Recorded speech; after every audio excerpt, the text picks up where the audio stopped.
I call that a reborn. He need to reborn. But the important is that he believe in it, so he can build up his confidence from it, because he believe in it. It doesn't matter.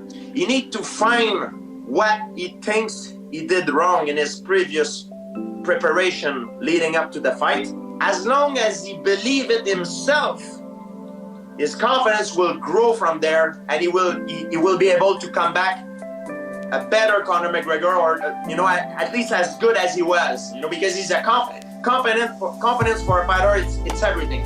Why have a goal? Well, it's easy. No goal, no positive emotion.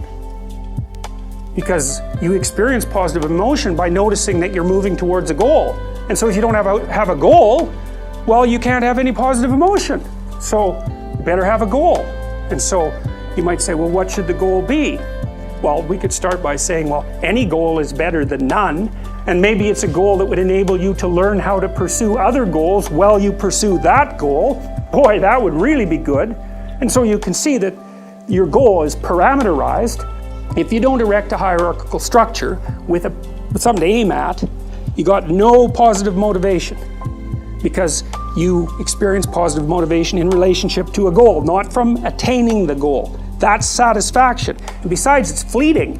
You know perfectly well, you graduate from university, poof, next day you have a problem, which is what do you do next? And that's a tough problem. It's not like you've solved your problems by winning that game. You just introduced the problem of having to introduce another game. So it's unreliable as a source of positive emotion, but what's reliable is you set a goal and you try to attain it. And then that gives your life, that literally provides your life with meaning. Yellow. It's intriguing as to how George St. Pierre and Jordan Peterson shared ideas which sound very similar to each other. George St. Pierre to be reborn, figure out where you went wrong, then setting a goal for how you can progress towards improvement. Jordan Peterson, have a goal, because without a goal, there is no positive emotion.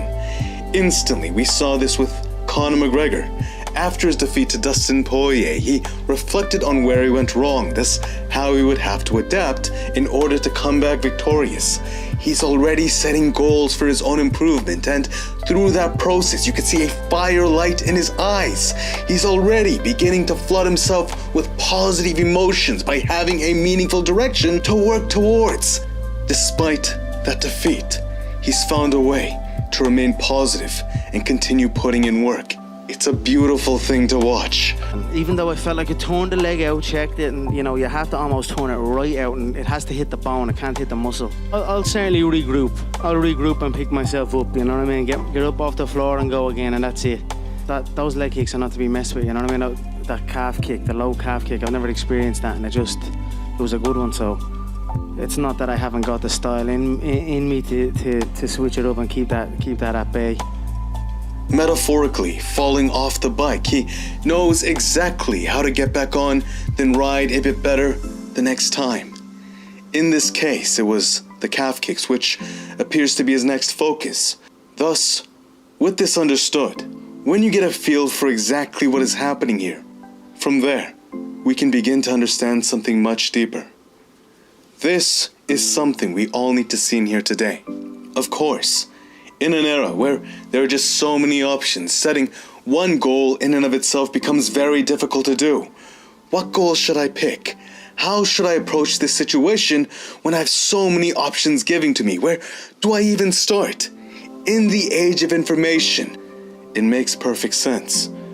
Information overload, too many goals, too many places to start. The existential dilemma plaguing so many of our time today through this narrative is very understandable.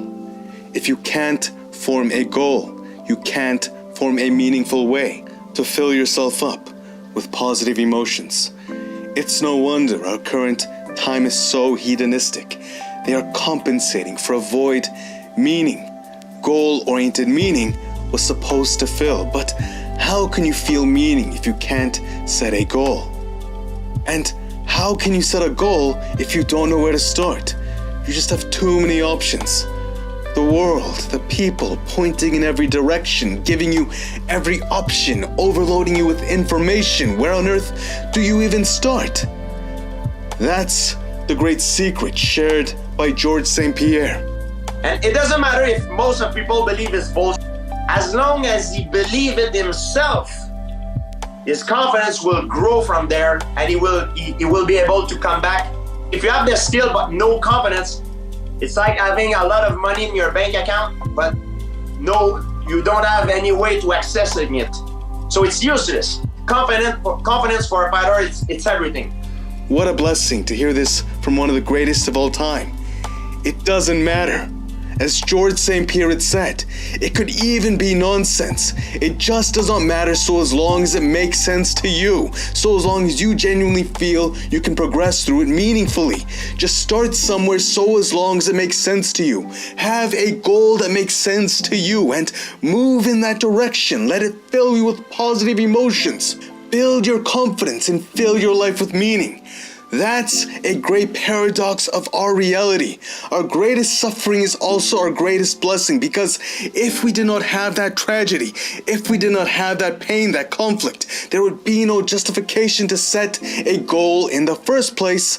Thus, you would have no reason to meaningfully move forward. You don't need to be crushed by an existential dilemma. Just set a goal that to you resonates, and from there, tread. After all, the satisfaction in and of itself has always been fleeting, but the process, that has always been our true source of freedom. To that end, thank you, George St. Pierre, Jordan Peterson, and Conor McGregor for this lesson. Thank you to all of you for watching, and until next time, peace.